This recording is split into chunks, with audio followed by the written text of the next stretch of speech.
Buenas tardes, nosotros somos el grupo número 5 y vamos a hablar sobre el liderazgo cavista parte 2. Para entender el liderazgo cavista debemos hablar del enfoque de persona expuesto por Munier. Tomando en consideración las características que hace Munier del concepto de persona, podemos derivar y citar lo siguiente. Una persona es un ser espiritual, constituido como tal por una forma de subsistencia y de independencia en su ser. Mantiene esta subsistencia mediante su adhesión a una jerarquía de valores libremente adoptados, asimilados y vividos en un compromiso responsable y en una constante conversión.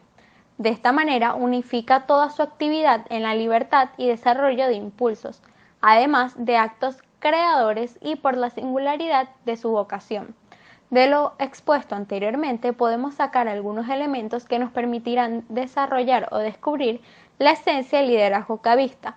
Es necesario aclarar que las características que mencionaré a continuación hacen referencia a la persona, pero a nosotros nos ayudarán a construir el concepto del liderazgo cavista. La primera característica que podemos mencionar es que la persona es un ser libre y autónomo. ¿Qué quiere decir esto? Que solo desde la libertad es posible construir la autonomía, es decir, la capacidad del individuo de regirse a sí mismo y de darse sus propias normas y principios morales. La segunda es que la persona es un ser situado en el mundo. Todo ser humano se halla necesariamente situado en un tiempo, espacio y lugar determinado. Por lo mismo, es un ser histórico que se haya involucrado en una cultura y época determinada. Esto condiciona su manera de ser, sentir y determina todo lo que es y le sucede o le sucederá como sujeto. La tercera es que la persona es un ser con los otros. Para poder ser una auténtica persona es preciso entrar en relación con los demás seres humanos. Nadie se construye como persona encontrándose aislado de la sociedad, sino que para lograrlo es necesario que ejerza un papel activo en la relación con otros y de esta manera ser reconocido en la propia identidad y reconocer a los demás en lo que son. Desde este punto es que se construye lo que conocemos como humanidad. La cuarta característica es que la persona se trasciende a sí misma. La vida del ser humano, como posibilidad de construir relaciones, no se agota, ni en el tiempo, ni en el espacio, y mucho menos en su propia persona, sino que va más allá. El hombre es un ser capaz de trascender, de salir de sí y de esta manera entrar en contacto no solo con otras personas, como mencionábamos anteriormente, sino de entrar en contacto con la divinidad. La persona está llamada a ser más de lo que ella es en sí misma, a través de las graves preguntas que se puede hacer a lo largo de su estancia en la Tierra, como es el sentido de la vida, la muerte, el dolor, el trabajo humano o el futuro de la humanidad. La quinta y última característica es que la persona es un ser activo, es decir, el ser humano está llamado a transformar el medio y el entorno que le rodean a través de su acción. Como mencionábamos anteriormente, no puede ser un individuo pasivo y esperar a que todo le suceda y le acontezca, sino que debe generar procesos y dinamismos que transformen su entorno. No puede conformarse con ser un sujeto que recibe todo de fuera, simplemente, sino que está llamado a hacer todo lo que esté en su disposición y alcance para ser gestor de su propia historia, de la realidad de su entorno y de su destino. Es un constructor de sí mismo y de la realidad. Teniendo estas características claras, podemos entonces decir que el lucavista, para tener un liderazgo afianzado y estrechamente relacionado con la espiritualidad ignaciana, debe de cumplir las características expuestas por Munier. Es decir, debe ser un ser libre y autónomo, capaz de regirse a sí mismo y establecer sus propias normas y principios. Debe ser un ser situado en el mundo, que se haya involucrado en una cultura y época determinada, y así desarrollar su ser, sentir y determinar todo lo que es y le sucederá como sujeto. Ser un ser con los otros, es decir, estar en relación con otros y conocer su propia identidad y reconocer a los demás en lo que son. Es entonces desde ese reconocimiento, esa relación donde construye la humanidad. Esta característica es sumamente importante ya que se puede encontrar estrechamente relacionada con lo que vimos en clases anteriores sobre la creación de vínculos del estudiante ucavista y de la universidad con la sociedad. La cuarta característica es un ser que trasciende de sí mismo, que es capaz de salir de sí y de tener un contacto estrecho con la divinidad, lograr esa trascendencia a los que todos estamos llamados, que se logra a través de la realización de preguntas como es el sentido de la vida, la muerte, el dolor y el trabajo humano. Y la quinta característica, como ya habíamos mencionado anteriormente, es ser un sujeto activo, es decir, una persona que está llamada a hacer todo lo que esté en su alcance para de esta manera cambiar su realidad y ser gestor de su propia historia. Todas las características mencionadas anteriormente nos ayudan a tener elementos para el liderazgo cavista y logra que el estudiante tenga un horizonte tanto en su vida profesional como en su vida familiar y universitaria. Organización de tareas. A la hora de nosotros ejecutar un proyecto o una tarea, es necesaria la gestión para poder lograrlo. O sea, no basta cumplir con los tiempos marcados, sino lograr que se obtenga un rendimiento óptimo. Cada proyecto que nosotros realizamos o que pensamos tiene una serie de quehaceres que es necesario que se realicen para poder lograr los objetivos que se van planteando. Y dichas tareas pues están llenas de muchas características, entre las que puedo mencionar las prioridades, el grado de facultad y las descripciones que las hacen particulares. Todo esto nos permitirá mirar con mayor facilidad nuestro proyecto, nuestra tarea, trazando un plan que facilite la ejecución de estas. Es importante saber y recordar que organizar nuestro proyecto, planificarlo y también las tareas resulta un factor clave para poder estudiar mejor. Es muy clave, es muy puntual que se pueda elaborar un calendario o tener metas y objetivos claros o crear un plan para consolidar lo que trabajamos en clase, bien sean videoconferencias, llamadas de WhatsApp, correo, el uso de la plataforma Zoom, que en estos días por el tema de la cuarentena está siendo muy usada por todos, entre otros. Y así reforzar a diario los conocimientos. Entre tantas herramientas y métodos que se tienen a disposición, se darán algunos consejos que pueden ser útiles en el momento de planificar el tiempo de estudio. Por ejemplo, las tareas. En este caso, primero pues yo diría que registrar las fechas importantes en una agenda. Eso es significativo, tener una agenda personal o un calendario que uno pueda anotar allí los horarios, los exámenes previstos, las fechas de las evaluaciones y las fechas de entregas también. Entonces, eso nos permitirá a nosotros irnos organizando. Como segunda opción, pues fijaría unos objetivos diarios, planificar el tiempo de la jornada en que voy a estar estudiando, las tareas que debo terminar, tener siempre en cuenta las fechas que hemos señalado, que hemos elegido en el calendario, para distribuir así entonces correctamente el tiempo con el que contamos nosotros para lograr los objetivos planteados. Y bueno, dar prioridad a los temas urgentes. Y bueno, también dedicar un tiempo de estudio semanal para revisar los contenidos de cada asignatura, porque entonces si no lo hacemos no vamos a tener un control sobre nuestras tareas, no vamos a tener una buena organización sobre lo que estamos haciendo. 3. Establece un horario. Es recomendable que estudies todos los días a la misma hora, para establecer una rutina y acostumbrarte a cumplir los objetivos diarios. En ese tiempo que dedicas a estudiar, realiza primero las actividades o trabajos de entrega más próximas y después invierte unos 45 minutos en estudiar o repasar los temas que hayas tratado en clase. Entre una actividad compleja y la siguiente es recomendable que establezcas un descanso de 5 minutos y también debes descansar unos 10 minutos entre los deberes y el estudio. 4. Reparte el tiempo de estudio para cada asignatura. Para organizarte de manera más eficaz, debes establecer más tiempo para las materias más complejas, aquellas que te cuesten más o que exigen más trabajo de comprensión.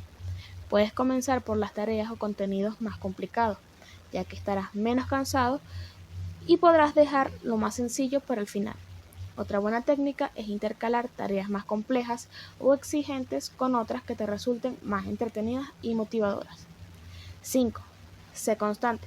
La mejor manera de mejorar la planificación y organización del estudio es perseverar.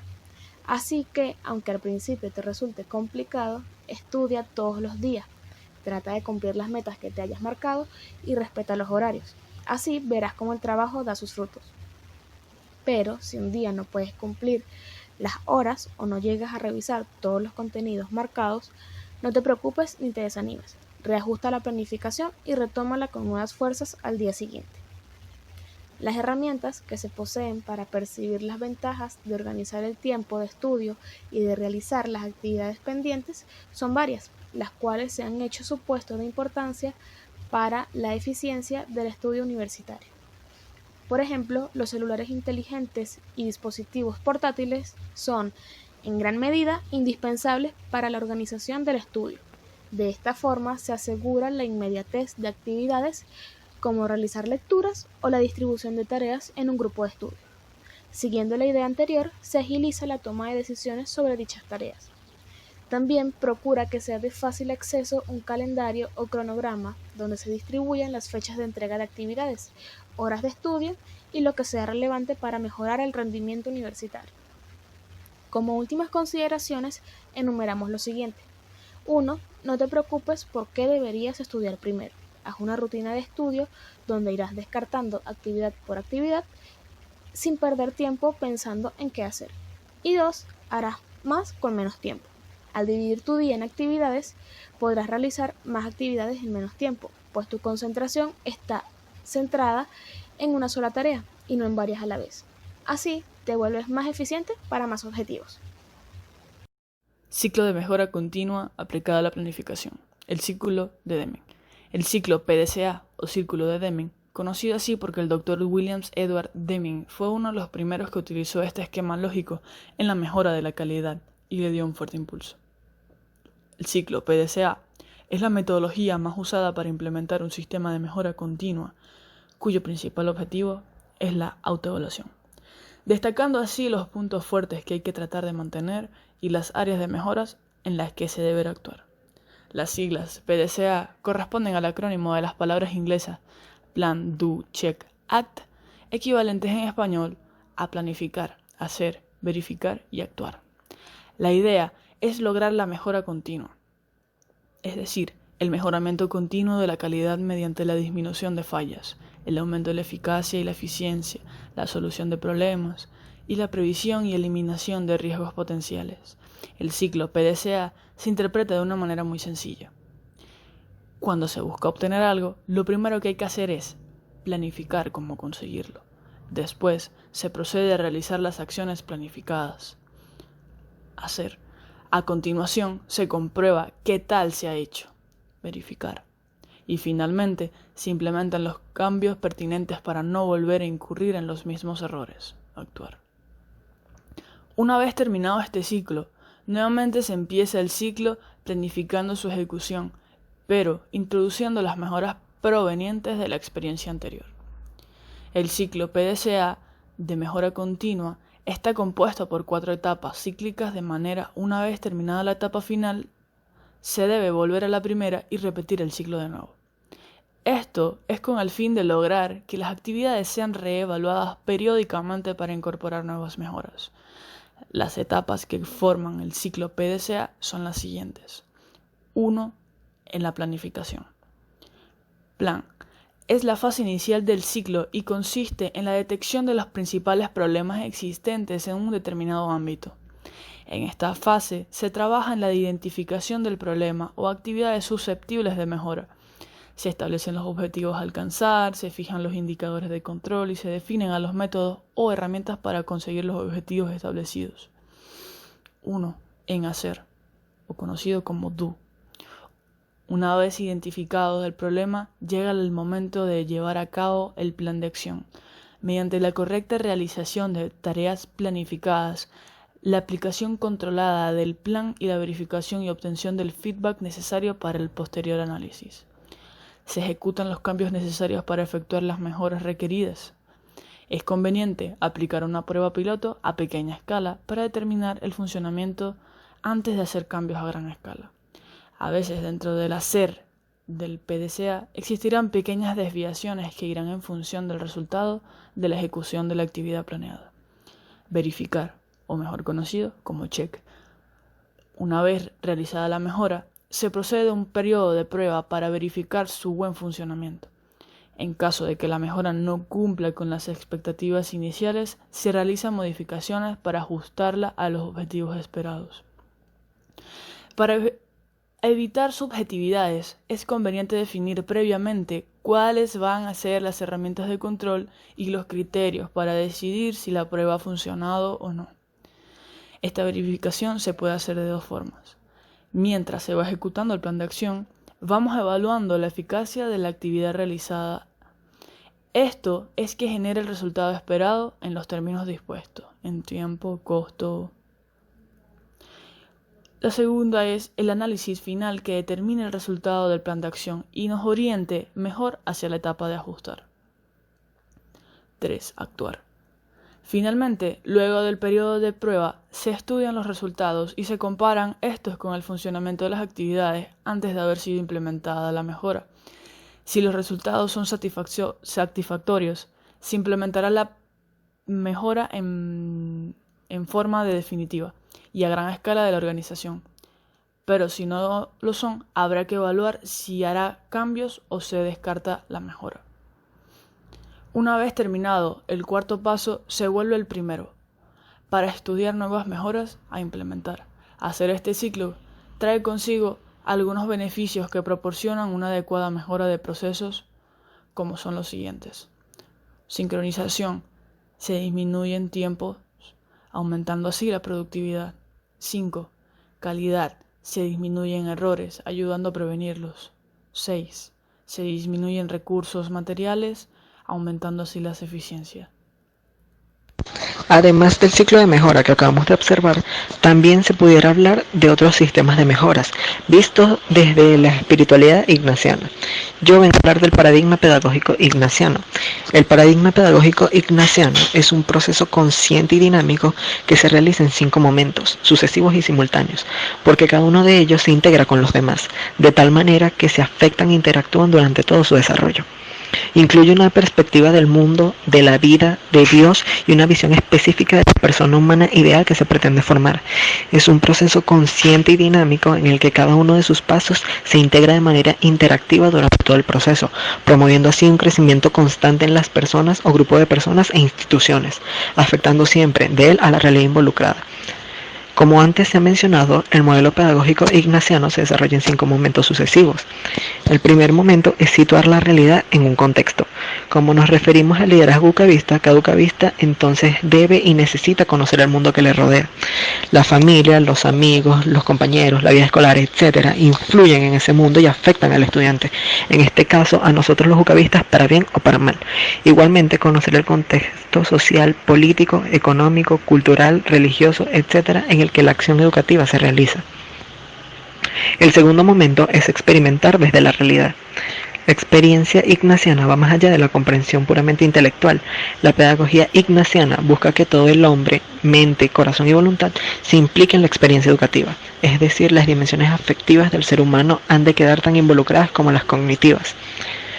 La experiencia humana puede ser tanto directa como indirecta. En la directa, el contexto académico se presenta en las relaciones interpersonales, tales como conversaciones o debates, hallazgos en el laboratorio, trabajos de campo, prácticas de servicio social, actividades de acuerdo con cada proyecto pedagógico u otras experiencias semejantes. Pero en el contexto académico la experiencia directa no siempre es posible. En su lugar, el aprendizaje se consigue con frecuencia a través de experiencias indirectas, leyendo o escuchando una lectura, por medio de simulaciones y representaciones, usando materiales audiovisuales, etc. El tercer momento es reflexionar sobre esa experiencia. Con el término reflexión se quiere expresar la reconsideración seria y ponderada de un determinado tema, experiencia, idea, propósito o reacción espontánea, en orden a captar su significado más profundo. Por lo tanto, la reflexión es el proceso mediante el cual se saca a la superficie el sentido de la experiencia. Entre los procesos de reflexión distinguimos 2 operaciones fundamentales: entender y juzgar. Entender es descubrir el significado de la experiencia, es establecer las relaciones entre los datos vistos, oídos, tocados, olfateados, etc. Es el chispazo que ilumina lo que se presentaba en penumbras en la percepción sensible. Es lo que permite al sujeto conceptualizar, formular hipótesis, conjeturar, elaborar teorías, dar definiciones. Juzgar es emitir un juicio, verificar la adecuación entre lo entendido y lo experimentado, entre la hipótesis formulada y los datos presentados por los sentidos. La reflexión colectiva da la posibilidad de reforzar, desafiar y estimular a la reconsideración, permitiendo una mayor seguridad en la acción que se va a realizar y la oportunidad de crecer en comunidad. El cuarto momento es actuar en consecuencia. El paradigma pedagógico ignaciano enseña que la reflexión está unida indisolublemente con la acción en una vida humana comprometida y que la acción sin el servicio desinteresado a los demás no merece el nombre de compromiso. Quinto momento es evaluar la acción y el proceso seguido. El paradigma pedagógico ignaciano pretende una evaluación global que integre no solo el dominio cognitivo, sino el nivel de maduración, la capacidad de reflexión y las actitudes que se va consiguiendo. De igual forma, evaluar los procesos y resultados del aprendizaje. Entre los sistemas de mejora se encuentra el examen ignaciano, que Ignacio de Loyola recomendó que cada uno haga este examen que él consideraba vital 2 veces al día y mucho más si nos encontramos en alguna situación importante. Este examen es aquel que nos permite mantener la conciencia del quién soy, qué quiero, qué recursos personales poseo o cuáles estoy en condiciones de adquirir. Inspirados en la espiritualidad ignaciana, no podemos solo concentrarnos o conformarnos con el conocimiento de nosotros mismos o con elegir el camino de vida deseado. Sobre todo, es necesario estar alerta sobre uno mismo o lo que es igual, adquirir el hábito de examinarse continuamente, porque conocerse bien y elegir el camino adecuado no es suficiente, ya que esto no garantiza que se siga el camino o se eviten las desviaciones o las prolongadas pausas en este. Este examen se puede considerar como el GPS o la brújula que nos permite mantener un rumbo claro desde la ubicación precisa en la que nos encontramos. Esta herramienta se usa también para mantener el ritmo de avance que se pretende, para mantener vivos los deseos y las motivaciones. No cambiaría en positivo nuestra vida personal y universitaria si cada uno de nosotros al final de la clase tomara conciencia de su actitud en ella, si se preparó, asimiló lo que se le ofreció, respetó a sus compañeros. El examen, en pocas palabras, es el hábito de reflexionar sobre uno mismo, lo cual nos permite estar alertas sobre el proceso de la propia vida, ayudándonos a que esté permanentemente orientada a los objetivos elegidos y movida por los deseos y valores que le dan sentido. Estar alerta sobre uno mismo garantiza que la libertad frente a ataduras insanas, o, volviendo al lenguaje ignaciano, afectos desordenados, o sea, aquellos apegos que no están orientados al horizonte, y estilos de vida que se ha elegido. El conocimiento de los valores, objetivos y modos de trabajar que no son negociables si quiero mantener el estilo de vida y el rumbo que ya he elegido. La confianza necesaria para abrazar nuevos enfoques en la vida y explorar nuevas ideas o perspectivas. Los pasos del mencionado examen son: 1. Dar gracias por cuanto Dios me ha dado y bendecido en este día. 2. Pedir al Espíritu para que me guíe en la revisión de la jornada. 3. Repasar y reconocer mis fallas y errores. 4. Pedir perdón y ayuda para poder enmendar y superar mis fallas. Y por último, rezar por el día siguiente, pidiendo ayuda para vivirlo de la mano de Dios. Si estos pasos los ubicamos en cada una de las jornadas de clase, quedaría de la siguiente manera: dar gracias por cuanto Dios me ha bendecido en esta clase. Agradezco por el aprendizaje obtenido. Pedir el Espíritu para que me guíe en la revisión de la clase. Reposar y conocer mis fallas y errores.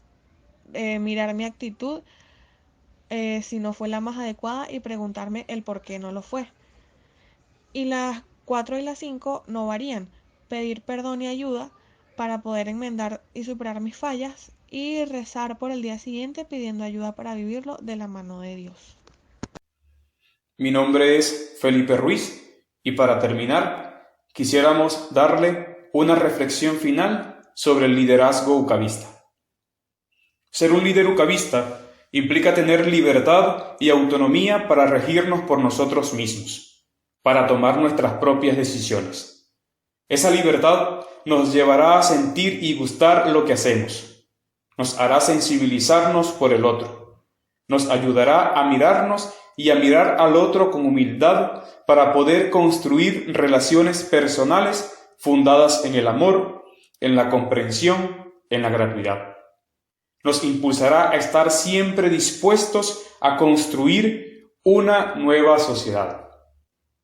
Esto se logra poniendo nuestro mayor esfuerzo en organizar nuestro tiempo, nuestros proyectos, nuestra manera de ver al mundo y a Venezuela. Se logra poniéndonos retos, teniendo metas y objetivos claros, siendo constantes con eso que soñamos. ¿Que vamos a tener fallas? Claro que sí. Lo importante no es quedarnos ahí. Poseemos herramientas que nos ayudarán a una mejora continua de nuestra vida, a un mejoramiento continuo de nuestra calidad como seres humanos. Al ir haciéndonos, iremos disminuyendo nuestras fallas y aumentando nuestra eficacia y eficiencia. Iremos solucionando nuestros problemas y previniendo riesgos potenciales. Por eso, ir haciéndonos líderes lleva consigo un proceso consciente y dinámico que nos irá ayudando a crecer como persona. Ese proceso dinámico significa ganar el hábito de reflexionar sobre uno mismo, hábito que nos permitirá estar alerta sobre el proceso de nuestra propia vida, ayudando a estar constantemente mirando nuestros objetivos y fortaleciendo nuestros deseos y valores que le dan sentido a nuestra vida. Muchas gracias.